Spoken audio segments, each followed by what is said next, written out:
What is up, everybody, and welcome back to another video. In this video, we're going to be looking at the Lions' top 5 draft needs post-free agency.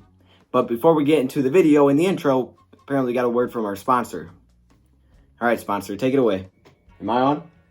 Oh, I'm on. Oh, what's up, y'all? I'm Gamer772.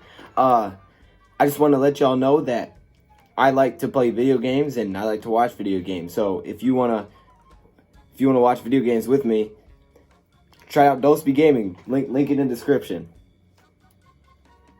I like bananas too, so that's why I'm holding one. Okay, your turn. You can go. You can go again.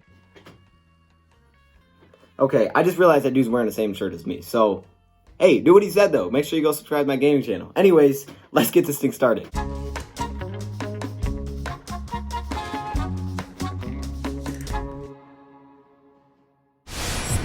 Okay, everybody, so now that we're into the video, we're going to be looking at the Lions' 5 biggest draft needs post-free agency, like I mentioned before. Now, 4 and 5, I don't think are the biggest needs. I'll mention those in a second, but the free agency period is kind of slowing down. Obviously, the Lions still have money. They have a lot more money than a lot of other teams to go make another splash if they wanted to. However, recently they've making some small moves, some small depth moves, which are necessary. You have to fill out your depth. So don't be mad by any of these moves. The Lions got to fill out depth somehow. They're on cheap deals. If they're giving Geronimo Allison $10 million, I get it. Be mad. But come on, man. $900,000, like, yeah, it's a lot. I take it. Sure. I'll be Geronimo Allison for a day. It's not that crazy, okay? It's a depth signing. He may make the team. He may not make the team. You got to fill out depth somehow. You got to have guys that are going to compete for spots.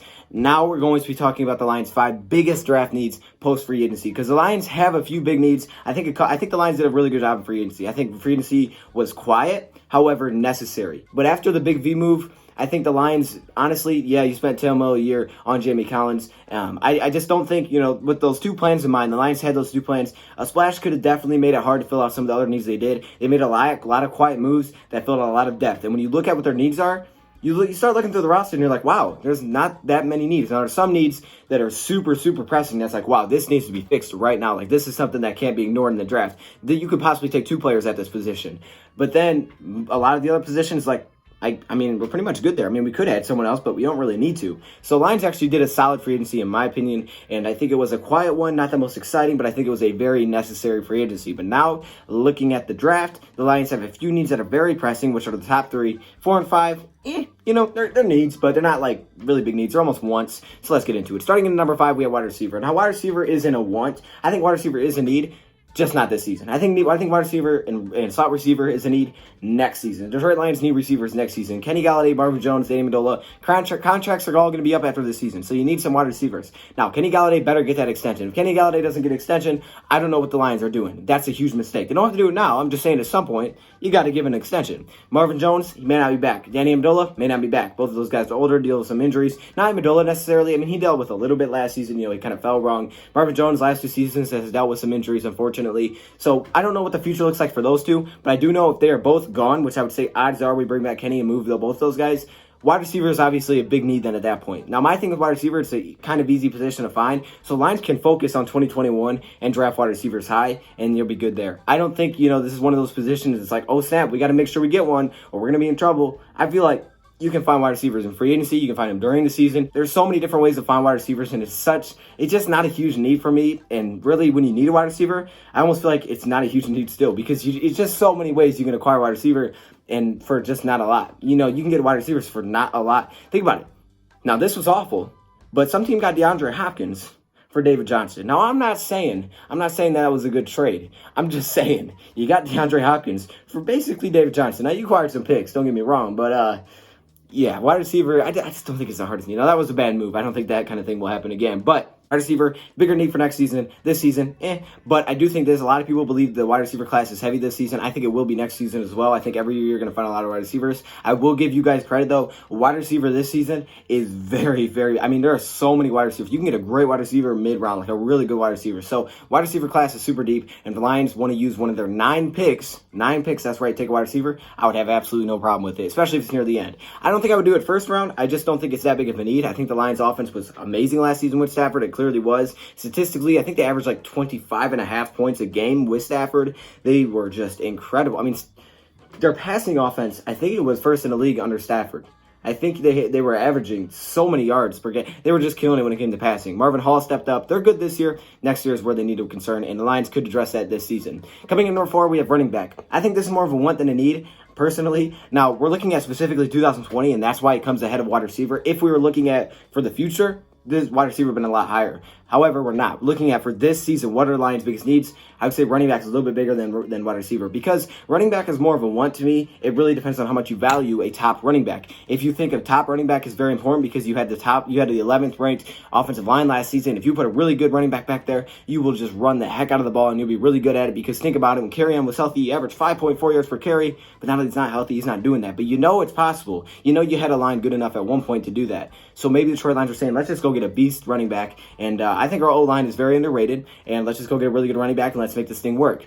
Now, you could also say, okay, I don't think it's that big of a need because we're going to use multiple running backs anyways. Maybe we draft the late one for some competition, but that's all we need to do. Some people may not even draft a running back because we do have Bo, we do have Ty, we do have Kerryon. Now, Kerryon's got the injury concerns. The other two, though, they give you a nice mix. Ty's that quick, elusive guy that can make some plays out of the backfield. And then you got Bo Scarborough, who's that powerful running back. And the Lions are probably going to add someone else in the draft, probably a later round pick if I had to predict. But then you have Kerryon Johnson. I don't know if Kerryon's honestly going to be here after this season or during this season. He may not be here this season. I don't know. The Lions could go out there and shock some people and make a trade and trade away Kerryon. I don't see it happening. It hasn't been much rumors of it, so I don't necessarily see it happening, but it definitely could at some point. I don't think they'll just release him. I think it'd be awful to release him. He was a second-round pick. I think you could probably get something in return. So with that being said, I think running back is more of a want than a need this season. However, it really depends on how much you value. If the Detroit Lions are able to trade back and acquire more picks and get a late first or an early second, to go along with the early second as well, Detroit Lions could be in the market for a top running back, and that could be a Taylor, that could be a Dobbins, that could be a Swift, or the Detroit Lions could wait till the middle, go get a Cam Akers, or they could wait till the end, get a A.J. Dillon.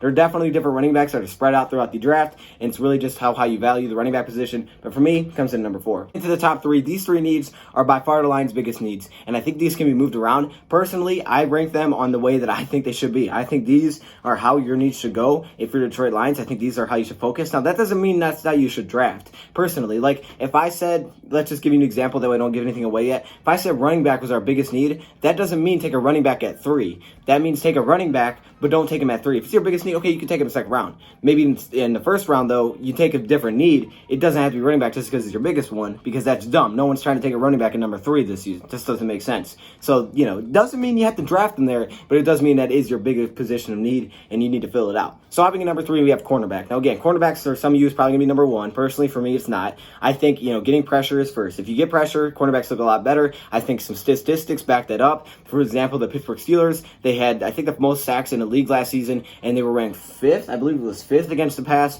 but their cornerback group is just like nothing that you probably wouldn't know most of the players on that cornerback group. You may know a few, just probably not most of them. And still, they were good against the pass. Why? Because they were able to get a lot of pressure. When you look at the Patriots, I think I'm going to take their example even more because obviously we're trying to build like the Patriots a little bit. They were 7th in sacks, 47 sacks, and they were the best team against the pass last season. They got a lot of sacks, best team against the pass. Now, sure, they had a guy named Stephon Gilmore who's a beast. We had a guy named Darius Slay who honestly wasn't that much worse statistically. I know it sounds crazy when I say that, but if you go watch my video on Darius Slay, is he worth the money? Statistically, he wasn't that much worse, okay? Wasn't that much worse, and we weren't getting any pressure. If the Detroit Lions find a way to get some pressure, the cornerbacks are going to look a lot better. I think Amani could take over the number 2 role. We have Trufant is going to be your number 1 right now. Amani would be your number 2 right now, and Coleman would be your number 3, which I think he will be no matter what. Amani's really the biggest question. How much trust do you have that Amani can take over that number 2 spot? If you think Amani can be your 2 corner, then you don't go with Jeffrey Okudah. If you don't think he can, you don't think he's ready, I would have no problem with getting Jeffrey Okudah. That's really on how the Lions feel. Last season, based on what we saw, even though he didn't play a lot and he didn't have a lot of experiences, in 215 snaps, he graded out as one of the highest coverage corners on our team, if not the best corner on our team, giving a 75.3 Pro Football Focus coverage grade. Very good cornerback last season, just didn't have a lot of chances, right? Just didn't have a lot of chances. He had an interception against the Redskins. Good corner last season, didn't take on number 1 wide receiver, but he wouldn't have to do that this year either. I think Amani can play that role at number 2 this upcoming season. If you don't think he can, then go with an Okudah. Go with potentially Okudah after trading back. You can go with a Diggs. There's a lot of options there. Think the way I would do it, I think Amani, if the Lions believe Amani can take the 2 over, let's say, for example, they do, I think Amani's your 2, Trufant's your 1. You go mid-round, you get a Dantzler, you get someone like that in the middle round, Bryce Hall, and then at number 3, you have Coleman, right? That's how I would do it. Now, if you don't believe Amani's there and it's just like, yeah, he's just not there yet. We can tell at practice he ain't there. Okay, then you know what? Amani, sorry, you're going to go back to depth. You're still going to have a role. You're going to be depth, though, and we're bringing in Jeffrey Okudah because we need this guy. Trufant is on a 2-year deal, so when he's done, you and Okudah will take over the top 2 cornerbacks. And that's kind of Lions could be doing this. And I'm going to put it at number 3 for now. I think you could definitely have it higher. But personally, I just think it starts off with pass rush, which comes in number 2. Now, Lions need pass rush. And honestly, I don't think there's a specific position for this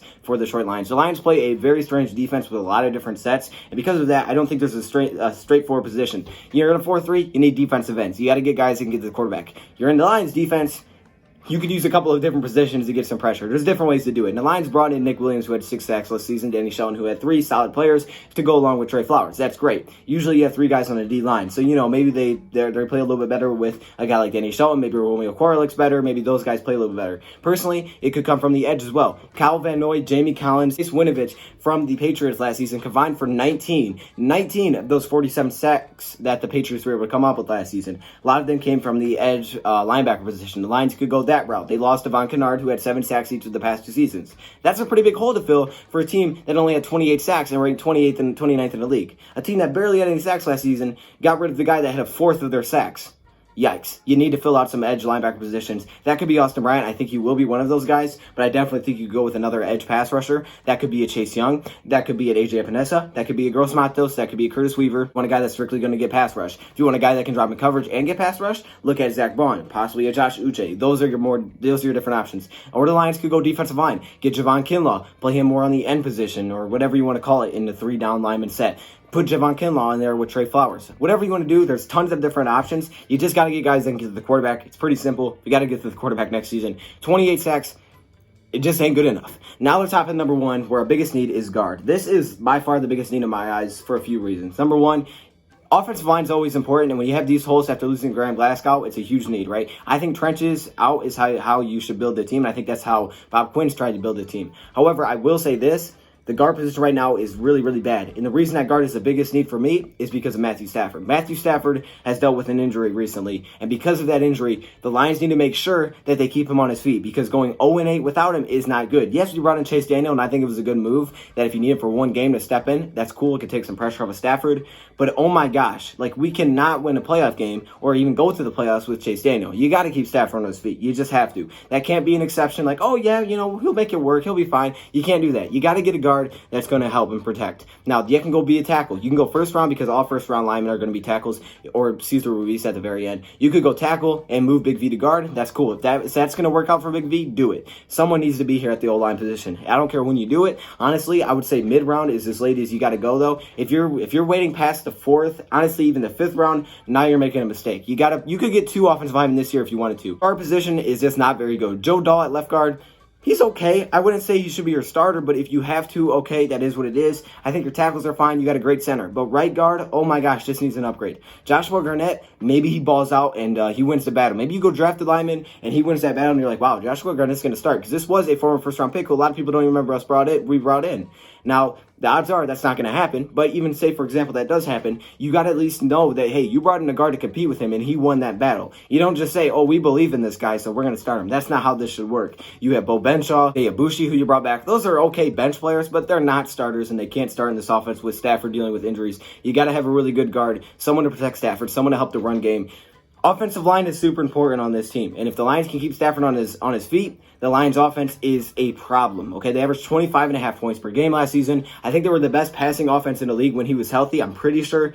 Ridiculous numbers he was putting up. You got to keep him on his feet, and you'll win a lot more games, and you'll have a chance to not get fired. Bob Quinn, Matt Patricia, I'm talking to you. So there you go. Those are the Lions' top 5 biggest needs heading into the draft. And again, doesn't mean you have to do it first round, but mid-round, you got to do it, and, you could possibly take 2 linemen. So there you go. Those are my 5 biggest draft needs. Let me know your 5 biggest draft needs in the comments below, and also listen to our sponsor and go check out the gaming channel, DoseOfDion Gaming. Thank you, Prop, for watching, and I'm out.